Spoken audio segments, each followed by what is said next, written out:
Bueno, pues hoy vamos a empezar con programación dinámica. Estamos siguiendo con las técnicas de análisis y diseño de algoritmos y que también es de las más utilizadas y que encuentra aplicaciones en un montón de contextos. Ahí en las entrevistas de software necesariamente les van a preguntar una o dos preguntas donde utilizan programación dinámica. Entonces vamos a ver pues, varios problemas y pues, la técnica en general, ¿no? Entonces como repaso pequeño, entonces hasta ahorita lo que ya hemos visto es la técnica greedy, que es vamos creando una solución siempre tratando de tomar la decisión que parezca que está mejorando nuestro objetivo y sin echarnos para atrás. O sea, ya que tomamos una decisión, seguimos adelante con esa técnica. Esta técnica generalmente es muy eficiente cuando se logra demostrar que sí es correcta, pero hay lo que es, y la implementación también normalmente es sencilla, lo que es difícil es mostrar que sí es la solución óptima, ¿no? Es lo que vimos, y luego no es tan claro cuándo falla o cuándo sí es correcta una solución greedy, pero bueno, fue la primera que vimos. Y ahorita recientemente vimos divide y vencerás, o sea que es este clásico de tratar de resolver el problema en términos de problemas más pequeños. Y la parte programación dinámica va a ser algo muy parecido a la idea principal, y yo hasta creo que son muy parecidas, o sea, es lo mismo, que es que tratar de resolver un problema en términos de problemas más pequeños, pero la única diferencia va a estar en esta independencia, que aquí en divide y vencerás normalmente los subproblemas no interactuaban entre sí más que ya hasta la hora de combinarlos. O sea, como que hasta los elementos que se utilizan para optimizar el problema eran disjuntos uno del otro. ¿A qué me refiero? Por ejemplo, en ordenamiento dividíamos el arreglo en dos y pasábamos a ordenar la parte izquierda y la parte derecha. Entonces ya los objetos que estaban ordenando eran completamente independientes de un lado y del otro. Aquí en programación dinámica no va a ser así, o sea, sí va a haber mucha intersección entre subproblemas, pero como que yo creo que ese es un detalle un poco menos importante que el hecho de tratar de resolver el problema en términos de problemas más pequeños.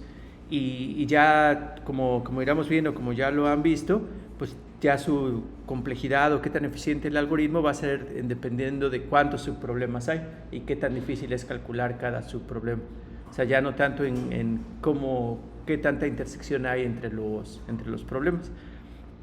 Entonces, pero bueno, esa va a ser la idea general, ¿no? Entonces, esta es la persona que inventó ese nombre para programación dinámica, y lo que dicen que es en la historia es que le puso así porque estaba tratando de encontrar un nombre pomposo para que sí le dieran el proyecto, ¿no? Así como siempre le tratamos de hacer, ¿no? Entonces, luego parece un poco críptico, ¿por qué programación dinámica, no? O sea, ¿en qué? O sea, y pues ya es lo que...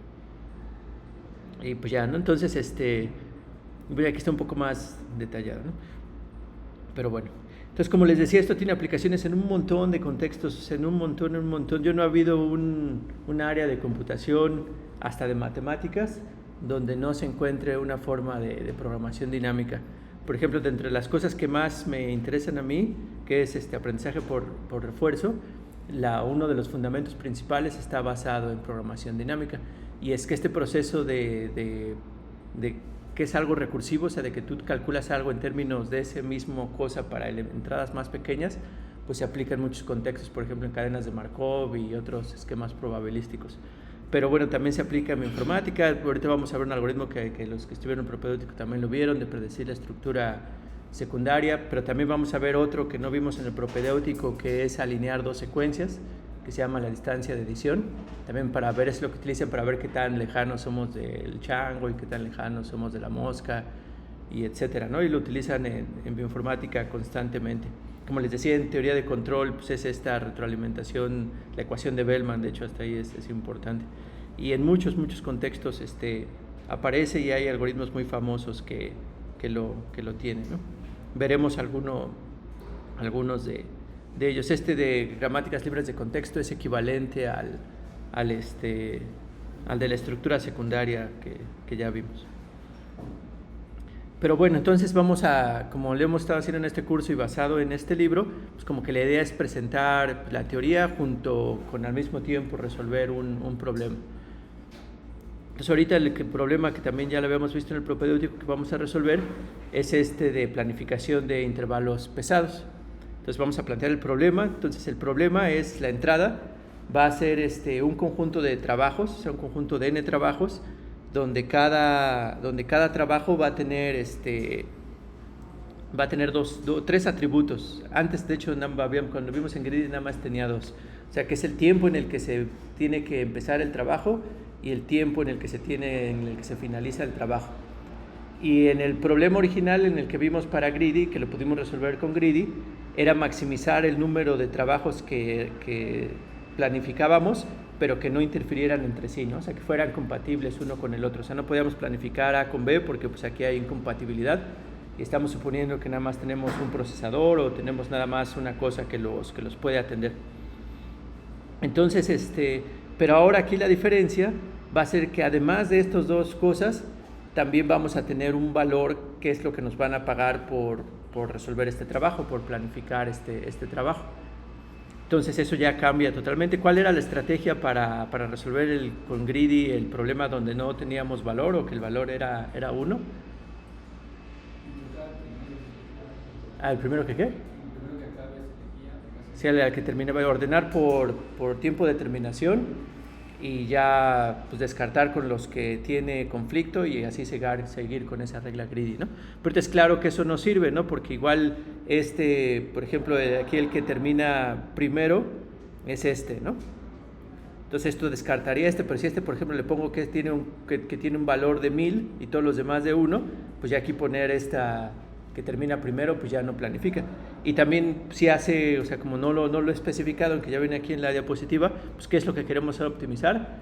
Pues que los trabajos que planifiquemos, no en su cardinalidad, pero sino la suma de sus valores que tienen esos trabajos, ¿no? Entonces ahora lo que queremos es la suma de esos trabajos. Entonces sí, la regla Greedy original pues no servía, si las otras no servían antes, pues menos para este problema genérico, y pues al parecer no hay una regla Greedy que lo resuelva. Entonces pues vamos a tratar de dar y es lo que decía, ¿no? O sea, que la regla Greedy de antes pues no sirve. Si planifica A y a B, nada más nos va a dar la solución con un valor de 2, cuando la óptima era seleccionar B con un valor de 9, no, cualquier valor muy grande que quisiéramos poner. Entonces, pues ya también recordando, porque es algo que también utilizamos en la solución Greedy, que era importante establecer esta función P. Para cada trabajo J, lo que va a especificar es el trabajo más pequeño cercano a J, o más bien más grande que es compatible con J, de los trabajos anteriores. O sea, por ejemplo, aquí P de 7, pues su P de 7 no es 6, tampoco es 5, tampoco es 4, pero si no sería hasta el trabajo 3, ¿no?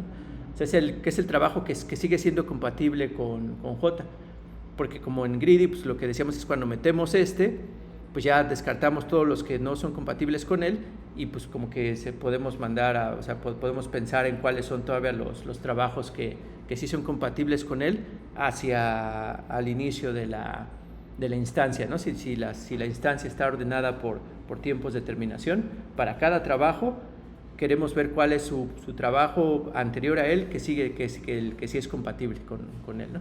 Entonces es lo que va a significar esta función P de J. Entonces el índice más grande, tal que este trabajo I es compatible con J. Entonces, por ejemplo, ¿cuál sería el P de 8? Bueno, ahí ya está 5, ¿no? El P de 4, 1, ¿no? P de 4 sería 1, ¿no? Es el que todavía es compatible con él. Entonces, pues vamos bien. Entonces vamos a tratar de pensar en una solución.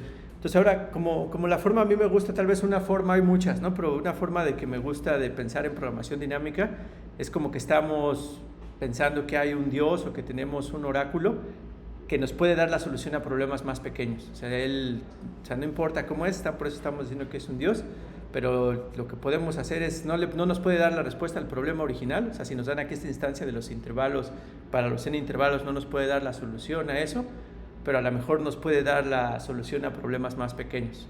Entonces tenemos que primero plantear quiénes son los problemas más pequeños o cómo lo podemos organizar, y después, si asumimos que tenemos la solución a eso, cómo podemos construir la solución a nuestro problema más grande.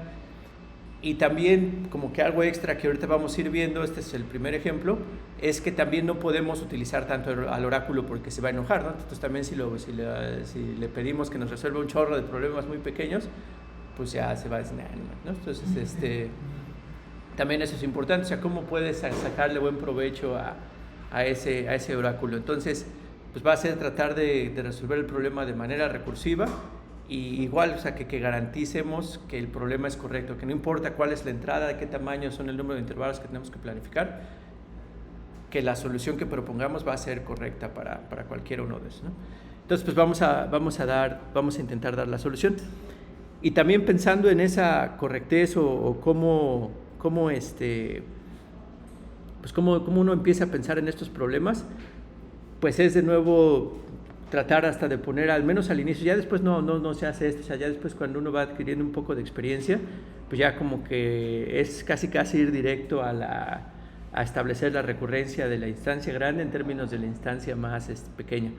Pero bueno, cuando vamos empezando, a mí me gusta pensar así, o cuando el problema es muy difícil y no lo puedo resolver, también me gusta pensarlo así.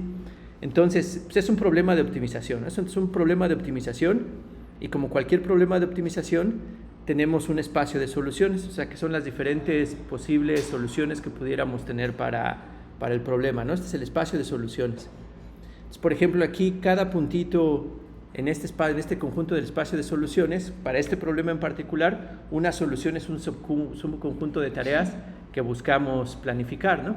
Entonces, cada punto de este espacio de soluciones, pues va a ser un subconjunto de tareas.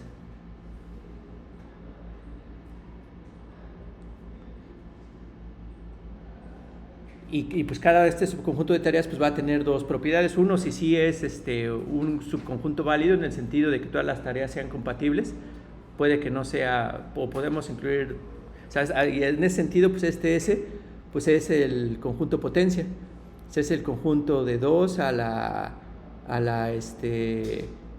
conjunto de entrada, ¿no? Le voy a poner T de trabajos. Así a veces se refieren al conjunto potencia. Entonces tiene cardinalidad de 2 a la n, ¿no? O sea, está bien grande.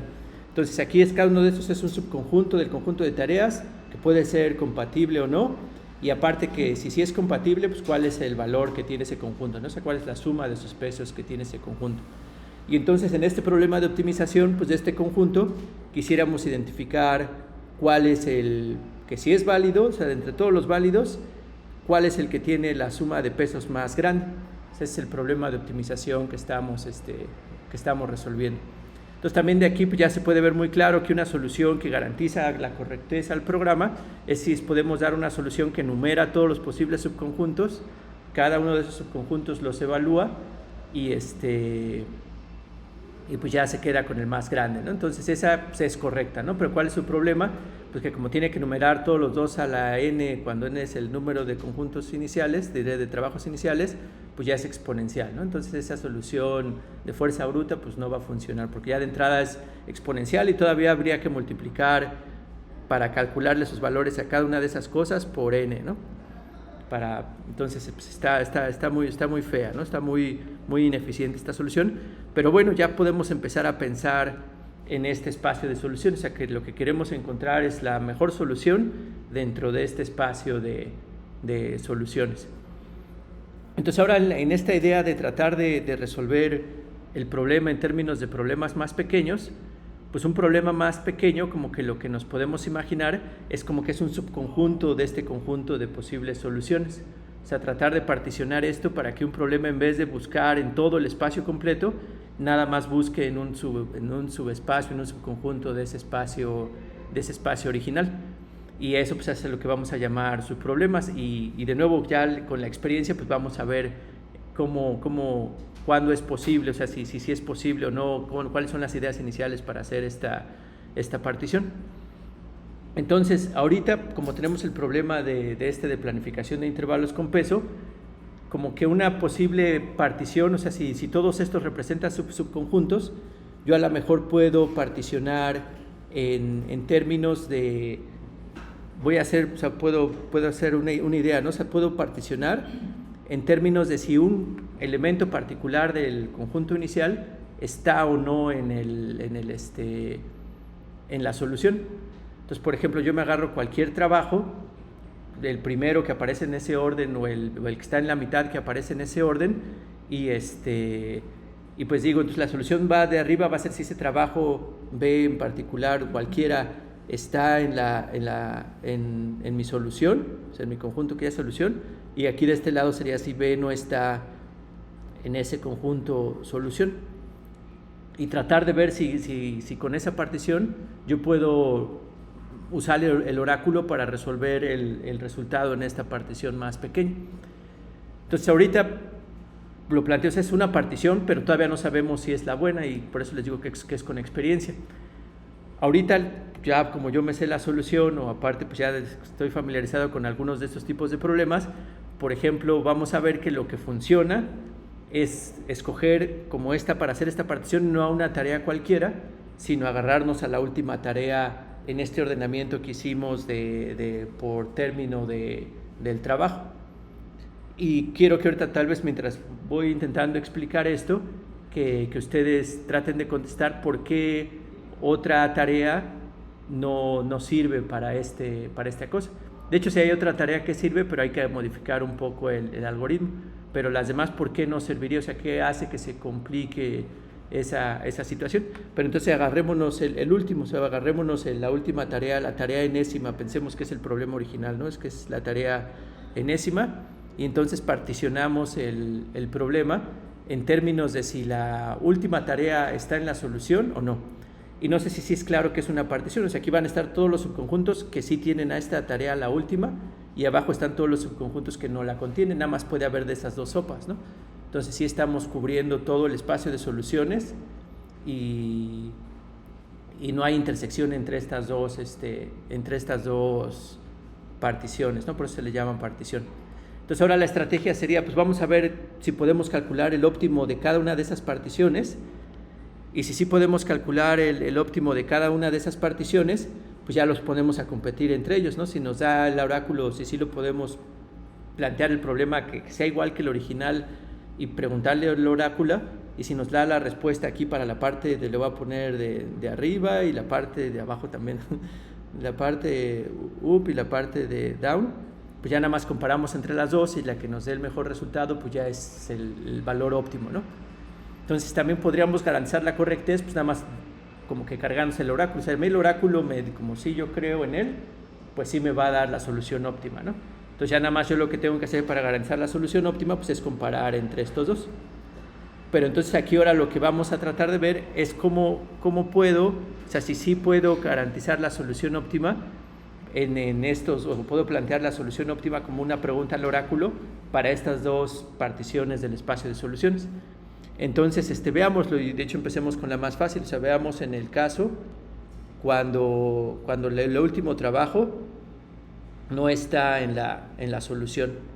Entonces, cuando el último trabajo no está en la solución óptima, ¿cómo podemos, qué problema es el que le tenemos que pedir al oráculo qué problema le tenemos que pedir al oráculo para que nos resuelva?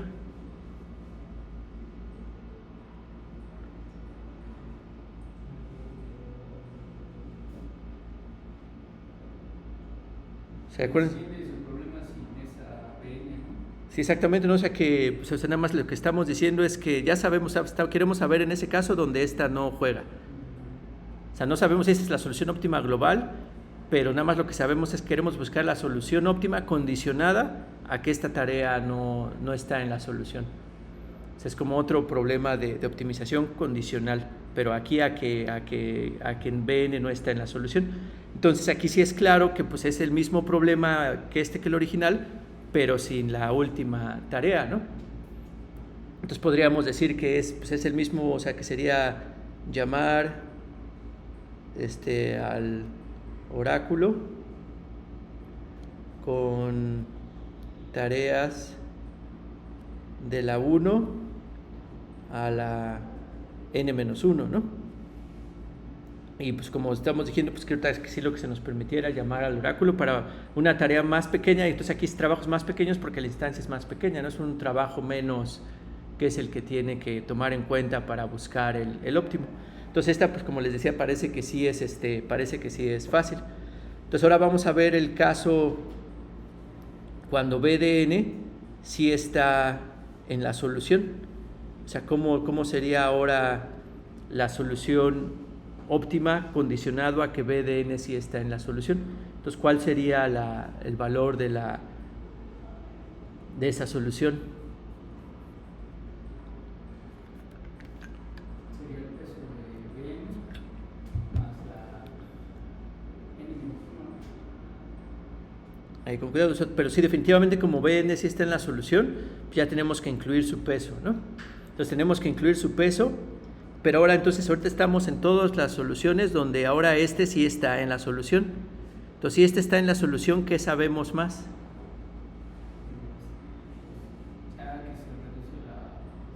Que ya no puede estar ni 7, por ejemplo, aquí, y tampoco puede estar 6, ¿no? Sí, entonces y para eso nos sirve este P, ¿no? O sea, serían las compatibles con P de 8. Entonces sería ahora llamar al oráculo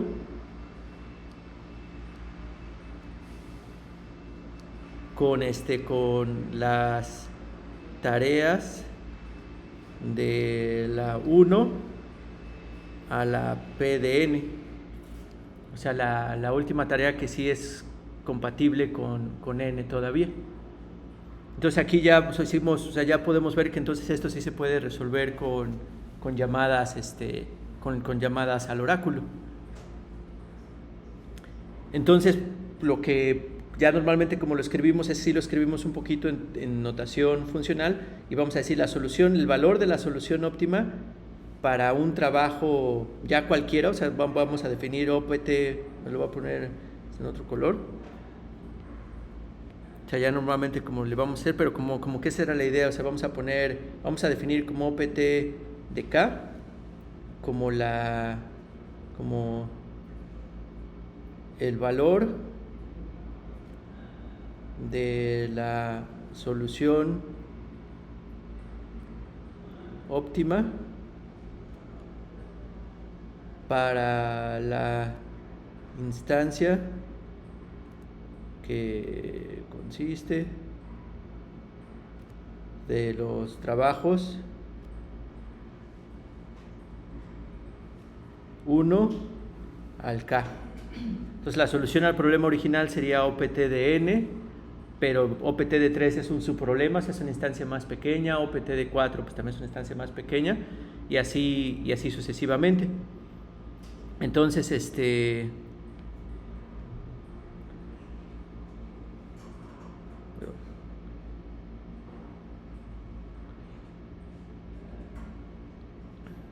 y entonces en este caso, si queremos ahora ya escribir esta recurrencia o esta estructura recursiva, pues diríamos que OPT en este caso, o sea el OPT de K en este caso, pues quedamos que nada más que sería OPT de K menos 1. O sea, sería el valor de OPT de K menos 1. Y en este caso de abajo, OPT de K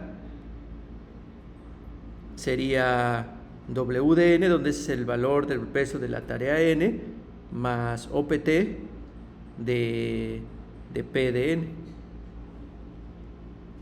O si ya lo queremos escribir completo, o sea, que vamos a decir que OPT de K pues va a ser igual, ya ahora sí el OPT de K pues va a ser igual al máximo.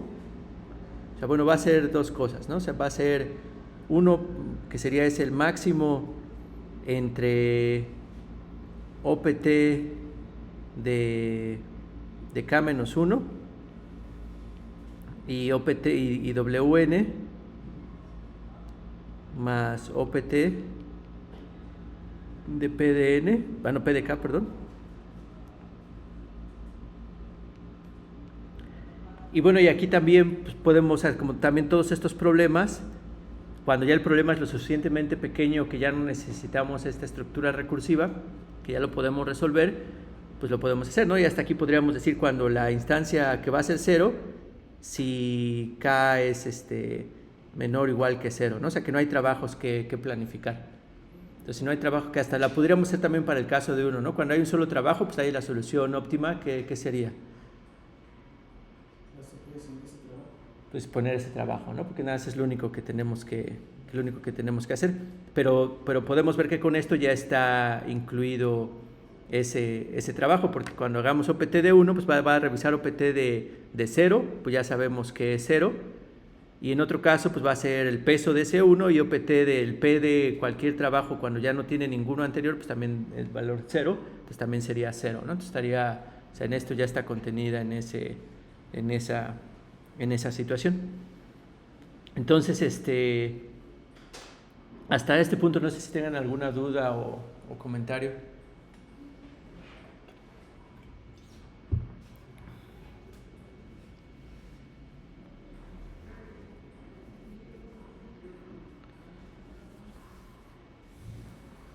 Podría ser lo mismo si agarramos la primera tarea en lugar de la última.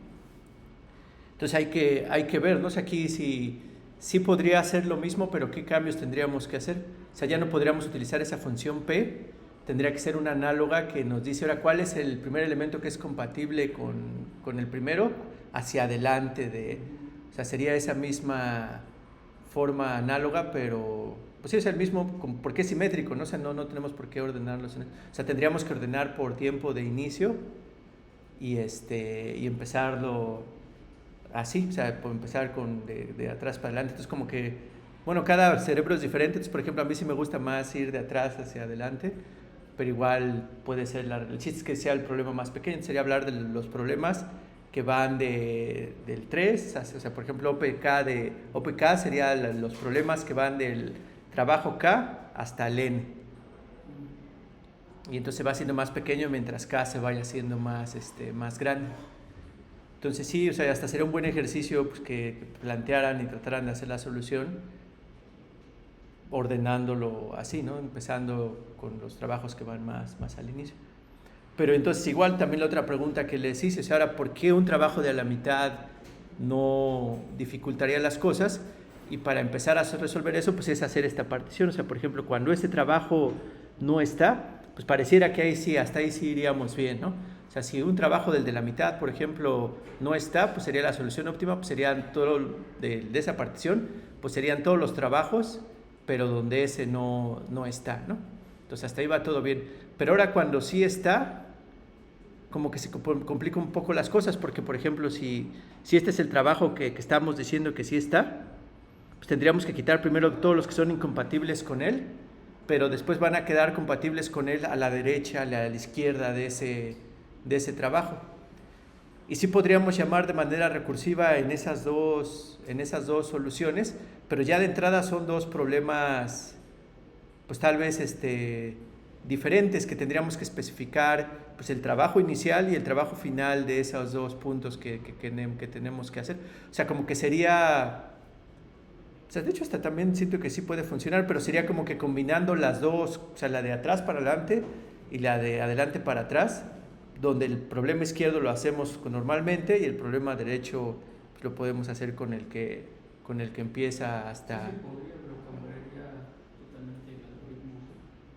Pues lo haría más complicado y no mejoraría la complejidad computacional, pero hasta creo, o sea, igual habría que hacerlo por lo que lo estoy pensando, creo que se mantendría igual la complejidad computacional, o sea, no se haría extra la complejidad, porque nada más son dos llamadas, pero pues que siguen siendo constantes porque son un número constante, que es una de las cosas que tiene diferente, ahorita vamos a ver con respecto a divide y vencerás, que ahí sí el número de subproblemas vimos que era el factor de arborescencia, vimos que era muy muy importante, y aquí no necesariamente, porque hay un montón de sobrelape entre las diferentes soluciones. Entonces, pero bueno. Sí bajaría, ¿no? Porque si lo modelas de esa manera, se comportaría como binario. Y cada problema sería a la mitad y a la mitad. Siempre y cuando tomes el del medio, la tarea del medio, que sería difícil calcular. Pues sí es interesante, o sea, sí pues, se podría, entonces más bien que programación dinámica, o sea, podría ser una solución de divide y vencerás, ¿no? Habría que pensarla bien, ¿no?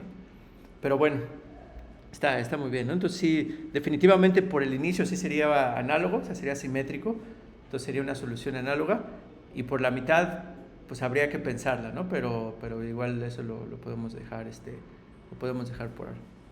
Entonces, ¿alguna otra pregunta o comentario?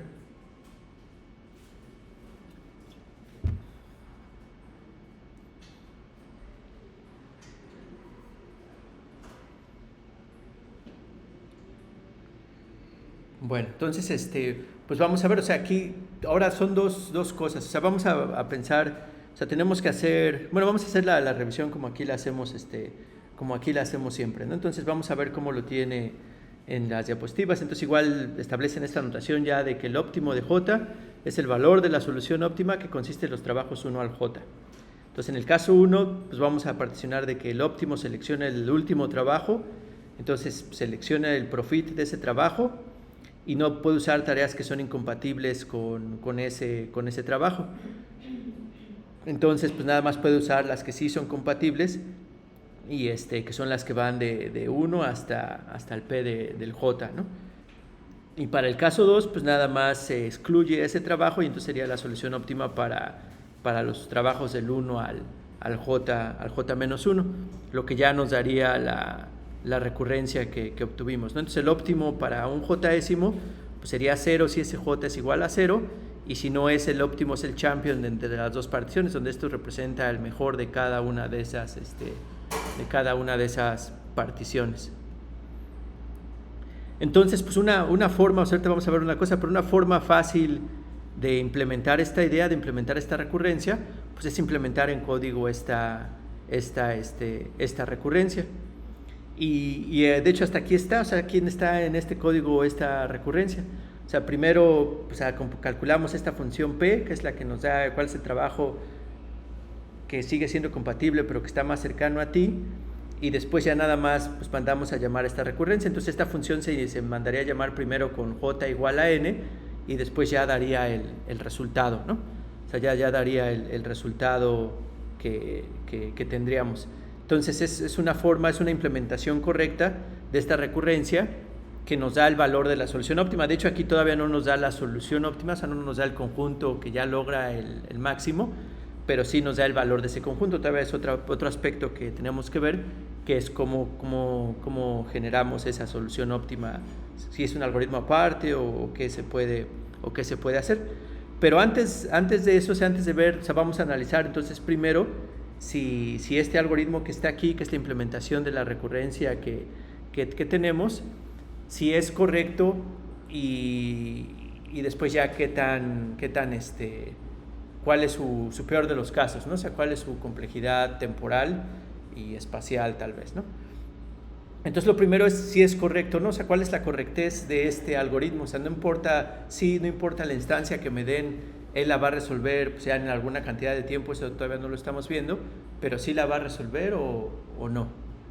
¿Y qué argumento damos para que sí sea correcto? Porque hasta esto, con este argumento que dimos, sí parece convincente, ¿no? Pero como que esto le recargamos el rigor de la demostración al oráculo, ¿no? Dijimos, si suponemos que el oráculo en esta instancia más pequeña sí nos da la solución óptima, entonces sí es claro, porque estamos haciendo una partición de todas las posibles espacios de soluciones, que la solución pues va a ser la correcta si es que escogemos entre la mejor de estas dos, que es lo que estamos haciendo con este max aquí, ¿no?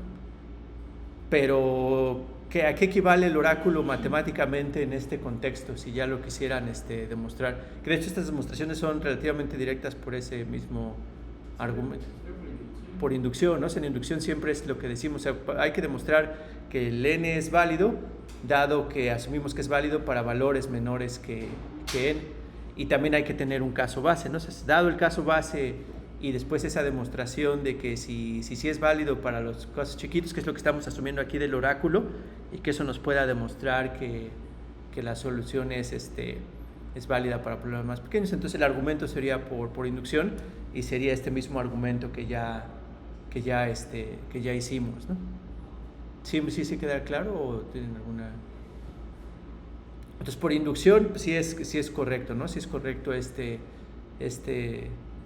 algoritmo. Ahora el problema que vamos a tener es que este algoritmo, así como está implementado, pues toma tiempo exponencial para algunas entradas. O sea, puede existir alguna entrada que lo haga tomar tiempo exponencial y pues como estamos analizando el peor de los casos, pues eso pues nos va a afectar. Entonces, por ejemplo, aquí en esta entrada en particular, que es una entrada donde todos los intervalos tienen el mismo tiempo o sea, son de longitud 3 en tiempo y están escalonados de 2 en 2, ¿no? O sea, es esta escalerita que se forma y el valor de todos aquí creo que es de 1, ¿no? O sea, todos tienen valor 1. Entonces es un problema pues normal, no es una planificación de estos, pero todos tienen esta propiedad que su PDI pues es el Jésimo menos 2 del trabajo. O sea, nada más te saltas un trabajo que es el que no es compatible contigo y ya el siguiente ya es compatible, ¿no? O sea, eso es la propiedad de esta función. Pero vamos a ver, o sea, vamos a tratar de ver cuál es el problema si nada más mandáramos a llamar a esta función con j igual a n.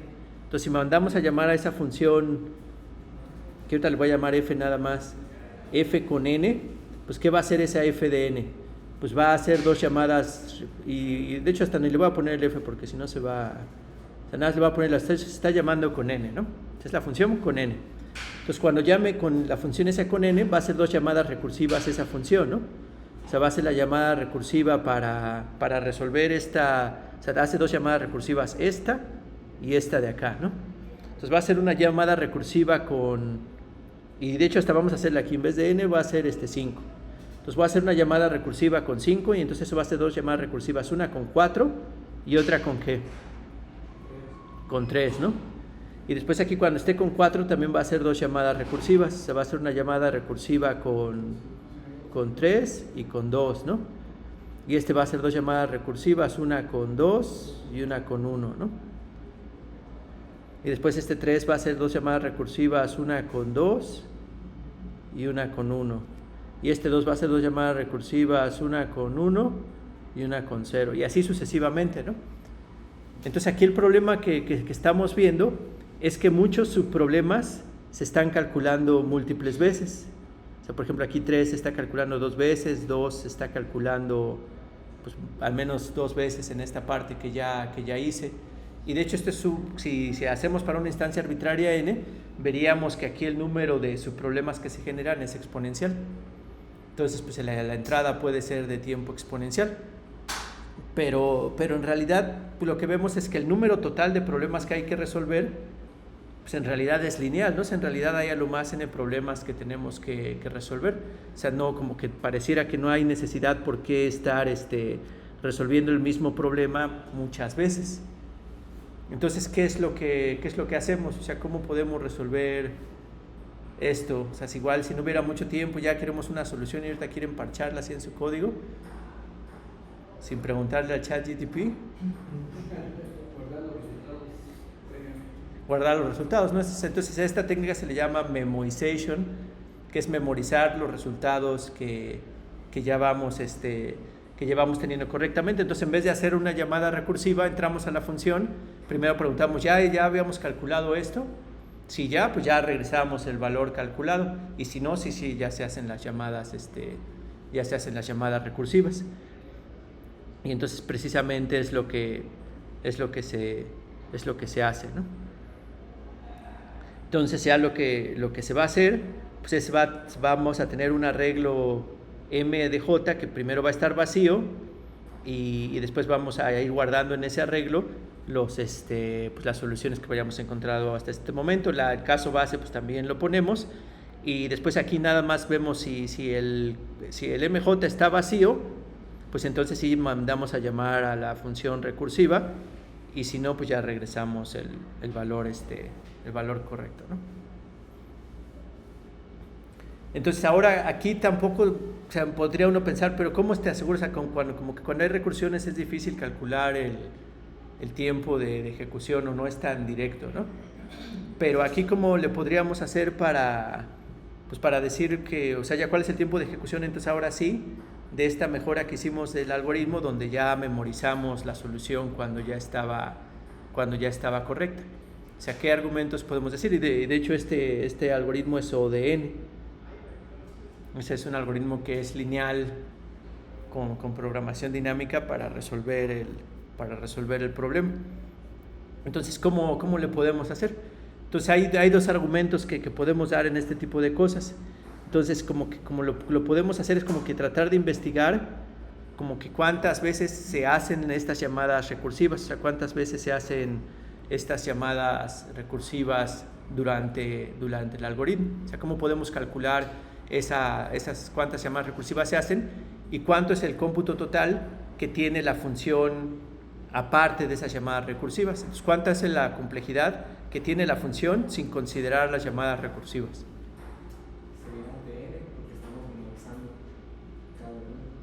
Pero para lo que me refiero es esta así más chiquito, o sea, esta función nada más, si no considero el tiempo que va a tomar sus llamadas recursivas, ¿cuál es su complejidad de este pedazo de código? Sería 2 a la n. Y hasta así vamos a ver, sí, pero sin tomar en cuenta estas llamadas recursivas. Sí, es constante, ¿no? O sea, porque esto, digamos, en código pues, va a ser la instrucción if y esto pues o sea, es un max, pero nada más de dos entradas, entonces eso lo podemos considerar como constante, ¿no? O sea, es un tiempo constante más estas llamadas recursivas. Entonces, el tiempo que hace la función es constante si no se consideran las llamadas recursivas. Entonces, podríamos ver como que una cota del tiempo que se va a tardar si pudiéramos ver cuántas llamadas recursivas se hacen, porque cada una de esas llamadas recursivas pues está haciendo tiempo constante. Entonces, pero ahora para ver cuántas llamadas recursivas se hacen, ¿qué es lo que podemos hacer? Entonces aquí hay un argumento que también es pues es común en este tipo de algoritmos, que es decir, o sea, las entradas de esta matriz M nada más se calculan una vez. O sea, esta es la idea de hacer esta matriz, ¿no? De nada más calcular el problema una vez. Entonces, un mismo problema para una misma J, o sea, para un mismo valor de J, nada más va a hacer las llamadas recursivas una sola vez.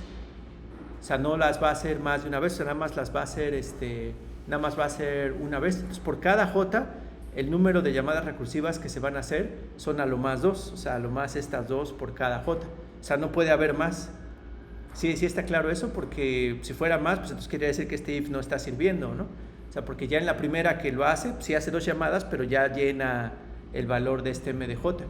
Entonces, no va a haber ninguna otra ocasión durante el algoritmo donde vuelva a hacer llamadas a esa función para la misma j.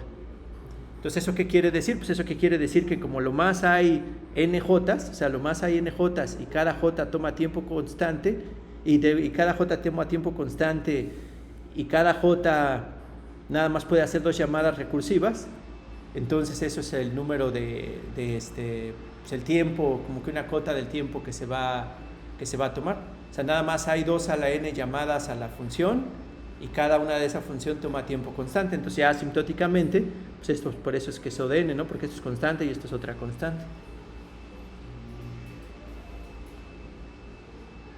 Entonces aquí la clave son 2, el tiempo que toma la función misma es constante, y las veces que se hacen las llamadas a esta función, pues es a lo más 2 veces el número de posibles jotas que pueden haber, ¿no? Que en este caso es n, ¿no? ¿Alguna pregunta o comentario con respecto a eso?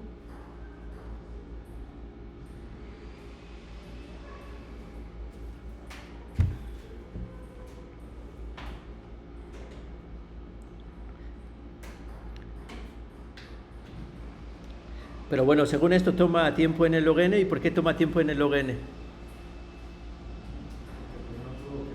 Porque tuvimos que ordenar, ¿no? Que es lo que nos saltamos ahorita. El que es O de n es la parte de pues ya calculo una vez ordenados, ya es esta parte que tenemos. Esa sí es O de n, ¿no? O sea, que fue esta parte que teníamos aquí, pero sí antes había que ordenar. Y de hecho tampoco es trivial calcular esta P para todos los trabajos, ya una vez que ya están ordenados, y se puede hacer en O del n, y hasta aquí nos dicen que el tip es que ordenemos, pero ahora por tiempo de inicio, ¿no? Entonces también hay igual de tarea, se queda pues cómo es este algoritmo que calcula esta P, ¿no? Que ya vemos que se puede hacer en n log n. Y pues ya lo que sigue es como que un argumento parecido al que les di, ¿no? Para ver que esto es n o de n. Pero pues vamos a seguirlo, ¿no? Entonces, esta función que era ya la demo compute opt de j, entonces lo primero que vemos es que cada invocación toma tiempo constante. Y después ya sea que regrese el valor o llena el valor de la función esa haciendo 2 llamadas recursivas. Entonces también aquí se ahora la otra cosa que es clave, o sea que el número, si llamamos aquí a esta teta mayúscula como el número de entradas no vacías de m, y pues esa va a ser una función que va a ir creciendo, ¿no? O sea, cada vez se va a aumentar más y más hasta llegar a n. Entonces, cuando incrementamos esta 1, pues lo vamos a hacer nada más una vez por cada una de esos j, entonces por eso hay lo más 2 a la n llamadas recursivas, ¿no? Aquí tal vez lo formalizó un poco más, pero es lo mismo. Entonces, pues sí es O de n, pero ya la complejidad global como domina n log n, pues sería n log n. Entonces, en esencia, pues esta parte es que es la pesada, podría pensarse con programación dinámica, pero resultó ser pues más eficiente y pues el cuello de botella es el ordenamiento inicial.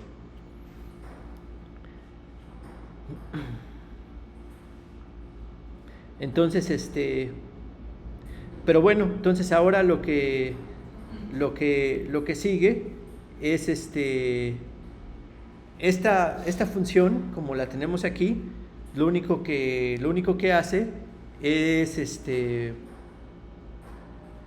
ya regresarnos en tiempo n log n el valor de la solución óptima. Pero como que sí hace sentido que para la mayoría de las veces lo que vamos a querer es sí ya que nos diga cuál es el conjunto que logra esa solución óptima, ¿no? O sea, quién es el conjunto que logra esa solución óptima. Entonces aquí normalmente hay 2 formas en que se hace con programación dinámica. A veces se puede hacer, y en también se puede hacer junto con el algoritmo mismo, ahí también ir guardando la solución mientras se está calculando esta matriz del óptimo y se puede hacer. Pero también otra forma también eficiente que a veces conviene, porque en muchas aplicaciones sí, a veces sí, nada más con el valor de la solución óptima es suficiente y no hay necesidad de calcular la solución misma. Entonces se tiene esa flexibilidad de nada más cuando si quieres la solución, pues sí ya mandas llamar a la función que te genera la solución, ¿no? Es un poquito más flexible, pero no, también ya en notación asintótica no cambia las complejidades. Entonces aquí pues el objetivo pues va a ser cómo generamos una solución, pero aquí no hay que hacer el trabajo de nuevo. O sea, vamos a suponer que ya tenemos pues llena esta matriz, este arreglo de que nos da el valor de la solución óptima para cada k. Entonces ya tenemos el valor de la solución óptima para cada k, pues como yo quiero hacer una función que no sé, que le llame genere solución y que le diga genera solución pues para todos los trabajos, ¿no? También aquí suponemos que sí tiene acceso a toda la información de los trabajos y etcétera, ¿no? Entonces aquí solución de n pues es que me genere la solución pues para la instancia completa. Entonces ¿cómo yo escribiría esa solución? Y bueno, quisiera que también fuera eficiente, ¿no? A lo mucho tiene que ser n log n, si no, si ya estamos en problemas. Pero de hecho si es n también, o sea, es igual que el otro. Y para muchos problemas, de hecho, normalmente es más, bueno, no necesariamente, pero en muchos casos sí la complejidad es más chiquita que calcular el óptimo. Bueno, una vez que ya se tiene este valor. Ya se enojó el Dios por estarle preguntando problemas más pequeños.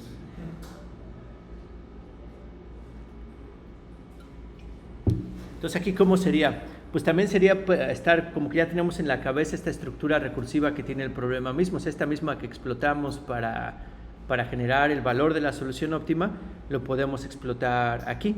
Que lo que tenemos que saber es eso mismo, o sea, queremos ver si el último trabajo está o no en la solución óptima. Entonces, ¿cómo podemos saber? Y si sí está, pues ya también lo agregamos a la solución, y si no está, pues no lo agregamos. Entonces, ¿cómo podemos saber si el último trabajo está en la solución óptima o no? Dado que ya tenemos lleno.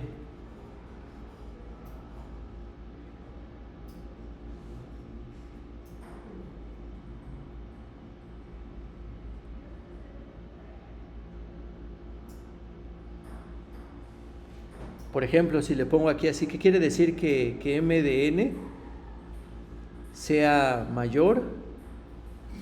O hasta igual, puedo poner mayor o igual a m de n menos 1. ¿Qué quiere decir eso?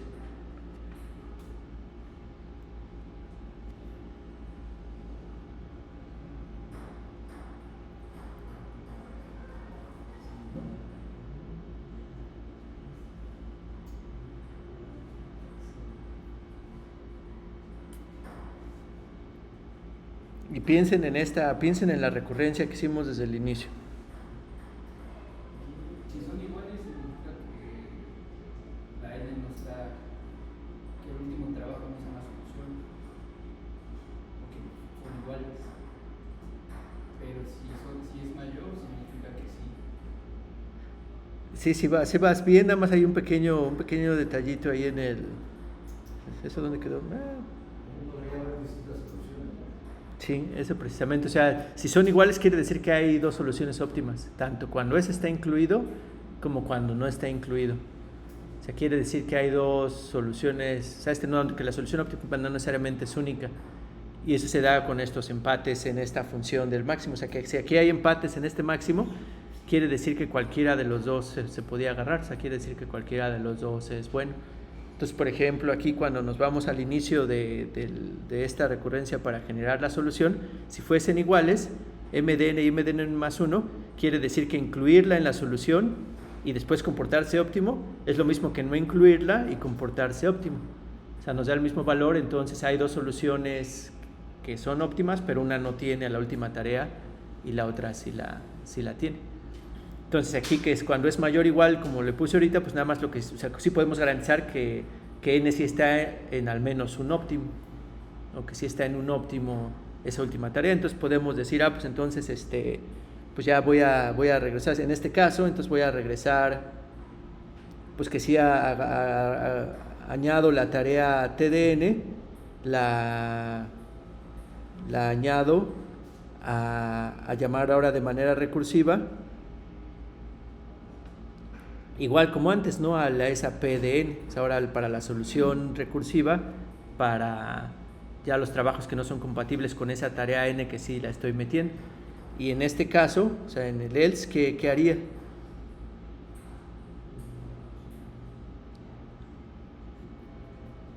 No agregas a n solamente. Exactamente, ¿no? Genera solución y nada más para ahora n-1. Y pues ya esto nos va a regresar la solución que le estamos dando prioridad a así incluir trabajos. Si quisiéramos, por ejemplo, pero eso no importa, o sea, ya es como que agregado al problema. Por ejemplo, si quisiéramos decir, no, pues yo quisiera, si hay empate, pues prefiero que sean menos trabajos en los que tengo que trabajar, pues entonces aquí nada más le cambiaríamos que si P es mayor si MDN es mayor que MDN menos 1, entonces nada más en ese caso sí pongo la tarea, o sea, nada más cuando sí no gano.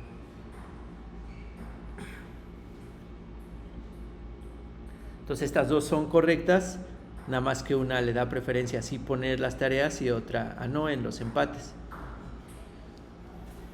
También podríamos decir otro parámetro extra, donde incluir a TDN cuando es igual, se implicaría un poco. Pues sí. Entonces ya es igual, ya sería extender el problema y darle un poco más de flexibilidad, ¿no? Pero sí. Entonces no sé si tengan alguna duda o comentario con respecto a esto.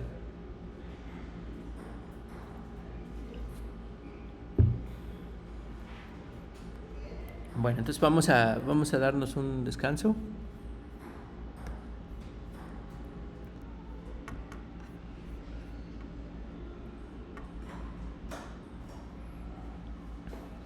Bueno, entonces ya para terminar con esto, o sea, la implementación que vimos con ese truco fue de la que le llaman memorización. No sé si en inglés es memoization, o sea, no es memorization. Entonces no sé si haya una traducción en español de memorización, pero bueno, no importa.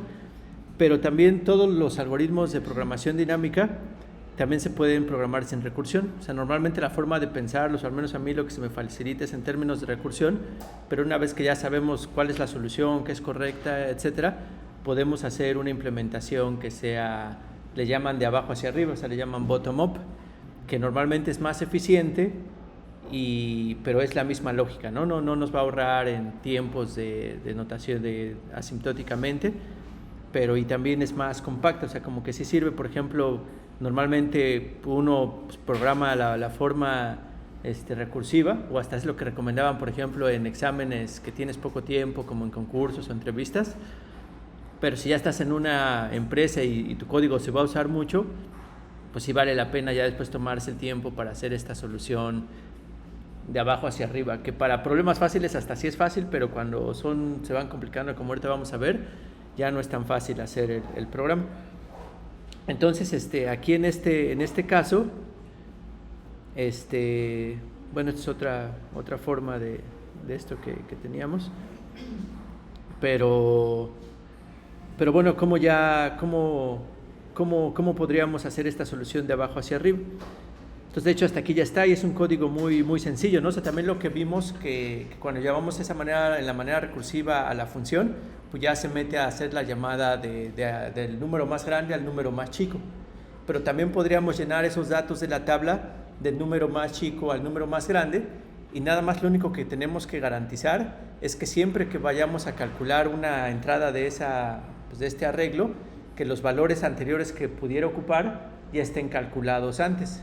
Entonces, si podemos establecer esa relación, que en esencia es como que un grafo, un DAG, o sea, es un grafo dirigido a cíclico entre los subproblemas, si podemos establecer esa relación, pues entonces podemos resolverlo pues de manera de atrás hacia arriba. Y por ejemplo, aquí lo que vemos es que es la misma recursión, pero ahora nada más está dentro de este for, que vamos a empezar desde 1 hasta la n. Y claro, o sea, también aquí hay que calcular los P's, hay que hacer el ordenamiento, o sea, lo mismo de antes, pero ahora en vez de hacer todo el conjunto de llamadas recursivas, nada más va a ser este for que va a empezar del 1 hasta el n y va a mandar a llamar a esta max, que es el que teníamos. Pero ¿por qué sí lo podemos hacer así? De nuevo repitiendo, o sea, cuando voy a calcular un P de J para cualquier J entre 1 y la n, de lo que depende son de mismas entradas de esta matriz, bueno, de este arreglo, pero para valores más pequeños. Entonces pues lo podemos hacer así.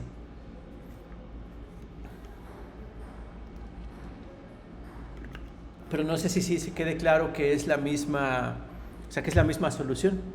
O sea, nada más en vez de cómo llenar el arreglo empezando a las llamadas recursivas de arriba hacia abajo, aquí pues ya como sabes cómo es la estructura del problema, pues puedes hacerlo de las más chiquitas a las más grandes, nada más asegurándote de que nunca vas a intentar llenar un arreglo con entradas que no habías calculado antes.